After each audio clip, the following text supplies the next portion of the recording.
Have you ever looked across a family table, expecting love and laughter, only to realize the person beside you has been living a lie?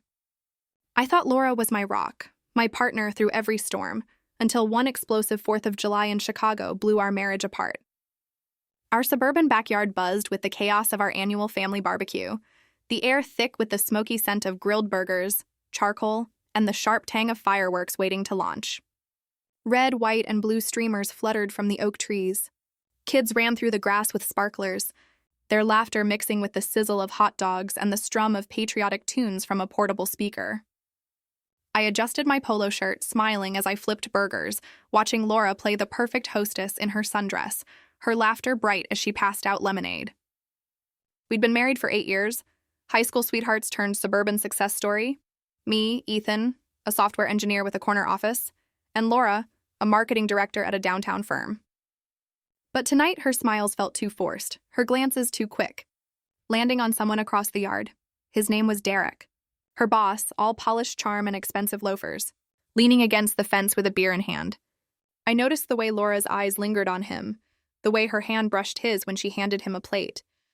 My stomach twisted, but I told myself it was nothing. Just work talk, just holiday cheer.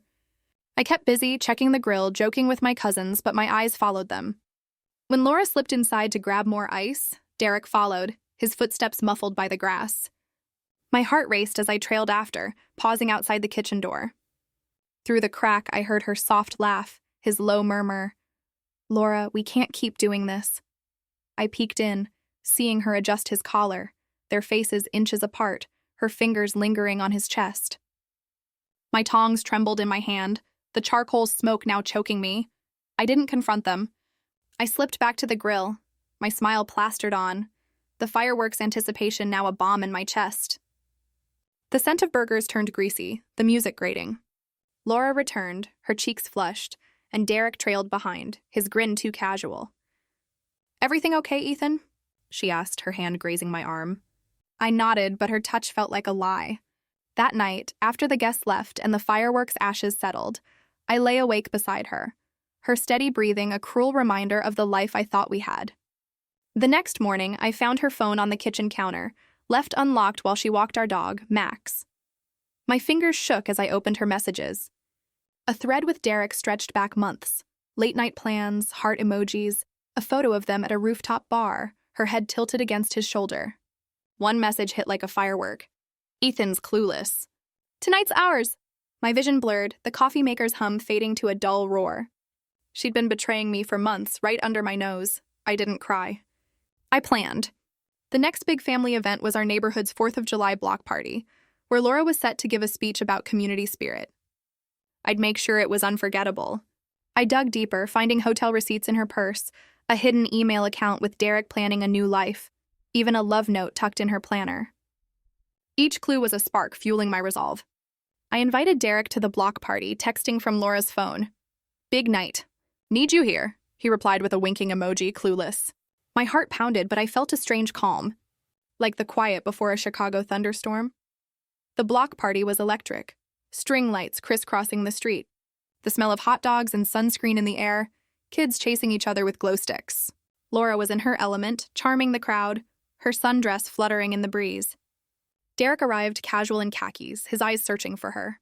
I waited until Laura took the makeshift stage, her voice warm as she began her speech, the projector screen glowing behind her.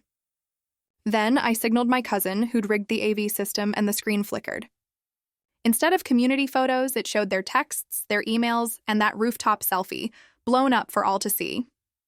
The street fell silent, the sizzle of grills stopping dead. Laura's voice cracked, her eyes darting to the screen. Derek's face drained of color, his beer slipping from his hand. I stepped forward, my voice clear over the stunned crowd. "Thank you, Laura, for showing us what commitment really looks like." Neighbors gasped. My sister-in-law's jaw dropped, and Laura's colleagues whispered, their phones already out. Derek bolted, and Laura stood frozen, the fireworks launching overhead, their explosions mocking her exposed lies. I thought exposing them would feel like freedom. As the crowd dispersed, Laura grabbed my arm, her eyes wet. "Ethan, please, let me explain." I pulled away, my voice ice. "Explain how you lied for months." I left her there, the Chicago night air cool against my skin, but the victory felt empty. The next day, as I packed a suitcase in our bedroom, I found an old journal in the nightstand, one from our early dating days. A page described a night I'd forgotten, a moment of weakness when I'd flirted with a coworker during a rough patch with Laura before we were engaged.